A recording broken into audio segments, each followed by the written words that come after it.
સ્વાગત છે આપનું વીટીવી ન્યૂઝ પર। હું છું આપની સાથે રાધા। બુલેટિનની શરૂઆત કરીએ। સૌપ્રથમ નજર કરીશું ઠાકોર સમાજના કલાકારોની અવગણનાના આક્ષેપ વચ્ચે હવે સરકારે ડેમેજ કંટ્રોલની કામગીરી હાથ ધરી છે।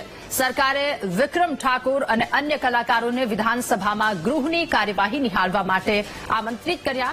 મળતી માહિતી અનુસાર વિધાનસભા ગૃહમાં કલાકારોના સ્વાગત માટે સન્માન કરવામાં આવશે। આગામી 26 અને 27 માર્ચે વિક્રમ ઠાકોર, સાગર પટેલ, મલ્હાર ઠાકર સહિતના 200થી વધારે કલાકારો અને સંગીત વાદકોને ગૃહની કામગીરી નિહાળવા માટે આમંત્રણ આપવામાં આવ્યું છે। મહત્વનું છે કે થોડા દિવસો પહેલા વિધાનસભામાં યોજાયેલા સન્માન સમારોહમાં ઠાકોર સમાજના કલાકારોને આમંત્રણ ન અપાતા આ વિવાદ સર્જાયો હતો। વિક્રમ ઠાકોરે નારાજગી વ્યક્ત કરી હતી અને ઠાકોર સમાજના કલાકારોની અવગણના થતી હોવાનો આક્ષેપ કરવામાં આવ્યો હતો।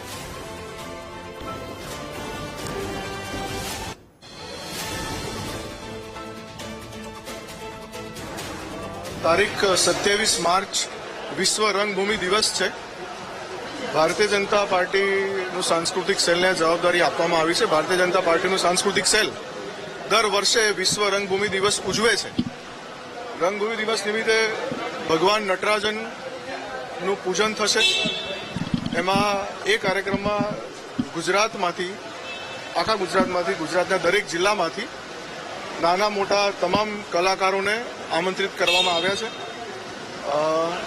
અને ખાસ એ દિવસ વિશ્વ રંગભૂમિ દિવસ છે એટલે પસંદ કર્યો છે। જે કલાનું પૂજન છે, ભગવાન નટરાજન એ કલાની મૂર્તિ છે, તો ખાસ એટલે એ દિવસ પસંદ કરવામાં આવ્યો છે અને એ દિવસે અહીંયા વિધાનસભામાં તમામ કલાકારો આવશે, વિધાનસભા નિહાળશે અને માન્ય મુળુભાઈ બહેરાના માર્ગદર્શન હેઠળ આખો કાર્યક્રમ નક્કી કરવામાં આવ્યો છે। અને આજ મુદ્દે આપણી સાથે સિંગર સાગર પટેલ પણ જોડાઈ ચૂક્યા છે। સાગરભાઈ, ખૂબ ખૂબ સ્વાગત છે વીટીવી ન્યૂઝમાં। અને વિધાનસભા ગૃહમાં આમંત્રણ મળ્યું, શું કહેવું આપનું?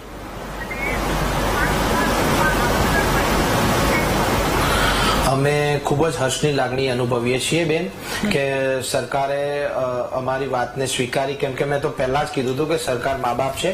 કદાચ એમના આટલા બધા મોટી જે જવાબદારી હોય, આખા ગુજરાતને ચલાવવાનું હોય, એમાં કદાચ આ નાની વાત એમના કાને સુધી નહીં પહોંચી હોય ને એ એમનાથી રહી ગયું છે, તો એ વસ્તુ એમને અમારા વાતથી એમને ખબર પડી અને સરકારશ્રી, મેં પહેલા પણ કીધું હતું કે સરળ અને મૃદુ સ્વભાવના છે, ખૂબ સારી સરકાર છે। આ સરકારને અમે કાયમ માટે ટકે એના માટે તો ખૂબ મહેનત કરી છે અને આ સરકાર જ કાયમ માટે રહે એવું અમે ઈચ્છીએ છીએ અને સરકારે અમારી વાત સ્વીકારી અને અમારા થકી, મારા અને વિક્રમભાઈ થકી તમામ વિસ્તારના નાના કલાકારને, નાના વિસ્તારના કલાકારને ત્યાં માન મળશે, સ્વાગત એમને મળશે સરકાર તરફથી। આમ તો ગુજરાતની જનતા તો એમનું ખોબલે સ્વાગત કરતી હોય, પણ સરકાર જયારે સ્વાગત કરે ત્યારે ખૂબ જ એક અલગ અનુભવ થતો હોય છે, એટલે તમામને સ્વાગત મળશે, અમને ખૂબ જ ગૌરવ છે।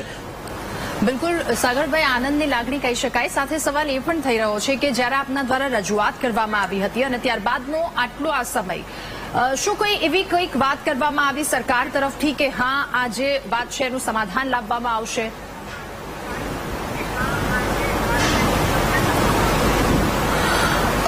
આ કોઈ વિવાદ કે એનું સમાધાનની કોઈ આમાં વાત નથી બેન।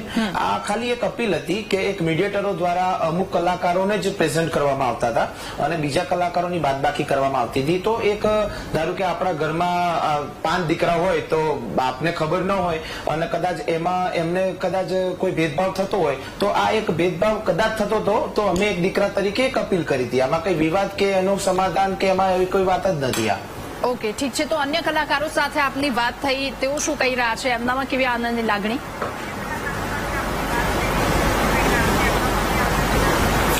હા, બધા જ કલાકારોને ખૂબ જ આનંદ થયો છે। કેમ થયો છે કે મીડિયેટરો દ્વારા એમની જે બાદબાકી થતી હતી, આજે એમને પણ ન્યાય મળ્યો છે અને સરકારના દ્વારા એમનું જયારે સન્માન થશે ત્યારે એ મીડિયેટરો દ્વારા થયેલો જે અન્યાય છે એમાંથી એમને એક હક મળશે, એક ન્યાય મળશે અને તમામ ગુજરાતના નાનામાં નાના વિસ્તારના કલાકારને આજે વિધાનસભામાં જવાનો મોકો મળશે અને એ નિમિત્ત અમારો અવાજ બન્યો છે, એટલે અમને પણ ખૂબ ગૌરવ છે અને તમામ કલાકારોને આજે હર્ષની લાગણી છે બેન। જી બિલકુલ સાગરભાઈ, આભાર વીટીવી ન્યૂઝની સાથે જોડાવા બદલ। તો હાલ તમામ કલાકારોમાં આનંદની લાગણી છે। સરકાર આખા ગુજરાતને ચલાવવાનું હોય એટલે નાનકડી રજૂઆત હતી જે રહી ગઈ હશે અને આ સરકાર કાયમ માટે ટકે એવી ઈચ્છા પણ તેમના દ્વારા વ્યક્ત પણ કરવામાં આવી છે. આખરે આ વિવાદનો અંત ફરી એકવાર આમંત્રણ આપી દેવામાં આવ્યું છે. વિધાનસભામાં કલાકારોને આમંત્રણ પર બોલ્યા સાગર પટેલ. તેમણે કહ્યું છે કે આખા ગુજરાતને સરકારે ચલાવવાનું હોય એટલે ક્યાંક નાનકડી ચૂક અથવા તો નાનકડી વાત રહી ગઈ હોય અને આ સરકાર કાયમ માટે ટકે તેવું અમે ઈચ્છીએ છીએ. તો ફિલ્મ કલાકારો અને ફિલ્મ નિર્માતાઓને આમંત્રણ આપવામાં આવ્યું છે. દિવસો પહેલા વિધાનસભામાં યોજાયેલા સન્માન સમારોહમાં ઠાકોર સમાજના કલાકારોને આમંત્રણ ન મળતા આ વિવાદ સર્જાયો હતો. વિક્રમ ઠાકોરે નારાજગી વ્યક્ત કરી હતી. તેમના દ્વારા રજૂઆત કરવામાં આવી. ઠાકોર સમાજના કલાકારોની અવગણના થતી હોવાનો આક્ષેપ તેમના દ્વારા લગાવવામાં આવ્યો હતો. ત્યારે આ તમામ વાતો બાદ આમંત્રિત કરવામાં આવ્યા છે વિધાનસભા ગૃહની કાર્યવાહી નિહાળવા માટે કલાકારોને. મળતી માહિતી અનુસાર વિધાનસભા ગૃહમાં કલાકારોના સ્વાગત અને સન્માન કરવામાં આવશે. આગામી 26 અને 27 માર્ચે વિક્રમ ઠાકોર, સાગર પટેલ, મલ્હાર ઠાકર સહિતના 200થી વધારે કલાકારો અને સંગીત વાદકોને ગૃહની કામગીરી નિહાળવા માટે આમંત્રણ આપવામાં આવ્યું. મહત્વનું છે કે થોડા દિવસો પહેલા વિધાનસભામાં યોજાયેલા સન્માન સમારોહમાં કલાકારોને આમંત્રણ આપવામાં આવ્યું હતું, જેમાં અમુક કલાકારોને આમંત્રણ ન અપાતા વિવાદ સર્જાયો હતો. તેમના દ્વારા એક નારાજગી વ્યક્ત કરવામાં આવી હતી. જો કે આ વિવાદનો એક હવે સુખદ અંત આવ્યો છે. સાગર પટેલ કે જેમની સાથે અમે વાતચીત કરી તેમના દ્વારા કહેવામાં આવ્યું કે આ વિવાદ નહીં પરંતુ એક રજૂઆત હતી. સરકારે આખા ગુજરાતને સાચવવાનું હોય છે તો ક્યાંક કેટલાક નામો રહી જાય છે. ઠીક છે, એ સમયે તેમના દ્વારા રજૂઆત કરવામાં આવી અને ત્યારબાદ આખરે આ વિવાદનો અંત આવી ચૂક્યો છે. કારણ કે 200થી વધારે કલાકારોને આમંત્રિત કરવામાં આવ્યા છે. ફિલ્મી કલાકારો, ફિલ્મ નિર્માતાઓને આમંત્રણ આપવામાં આવશે અને હિતુ કનોડિયાના શિરે આ જવાબદારી સોંપવામાં આવી છે કે તમામ ટોચના ફિલ્મ કલાકારો, નિર્માતાઓને ત્યાં આમંત્રિત કરવામાં આવે. વિક્રમ ઠાકોરે કે જેમણે પહેલા નારાજગી વ્યક્ત કરી હતી અને ત્યારબાદનો અત્યારનો સમય આ વાતનો સુખદ અંત આવ્યો છે, આ વિવાદનો સુખદ અંત આવ્યો છે. આવતીકાલે 10થી 12 દિગ્ગજ ફિલ્મી સિતારા કે જેઓ ગૃહની મુલાકાત લેશે. 26મી તારીખે હિતુ કનોડિયા, વિક્રમ ઠાકોર, સિદ્ધાર્થ રાંદેરિયા કે જેમને આમંત્રિત કરવામાં આવ્યા છે. આ સાથે નામ હિતેન કુમાર, મમતા સોની, મલ્હાર ઠાકર અને યશ સોનીને પણ આમંત્રિત કરવામાં આવ્યા છે. 27મી તારીખે 200 જેટલા કલાકારો કે જેમને વિધાનસભાના ગૃહની કામગીરી નિહાળવા માટે આમંત્રિત કરવામાં આવ્યા. એક્ટર, એક્ટ્રેસ અને પ્રોડ્યુસર્સને આમંત્રણ આપવામાં આવ્યું છે. અગાઉ આ વાતને લઈને વિવાદ, જો કે હવે તેનો સુખદ અંત. ગુજરાત વિધાનસભા ગૃહમાં હવે ફિલ્મી નિર્માતા સાથે ફિલ્મી જગતના સિતારાઓને પણ મુલાકાત લેવા માટેનું આમંત્રણ પાઠવવામાં આવ્યું છે, જેમાં નામ આવતીકાલે હિતુ કનોડિયા, વિક્રમ ઠાકોર કે જેમના નામ સામે આવ્યા, જેમને આમંત્રણ આપવામાં આવ્યું છે. હિતેન કુમાર, મમતા સોની, મલ્હાર ઠાકરને પણ આમંત્રણ આપ્યું છે અને તારીખ 27મી માર્ચ કે જ્યારે 200 જેટલા કલાકારોને આમંત્રણ આપવામાં આવ્યું છે. અભિનેતા, અભિનેત્રી અને ફિલ્મ નિર્માતાઓ કે જેમને આમંત્રણ આપવામાં આવ્યું.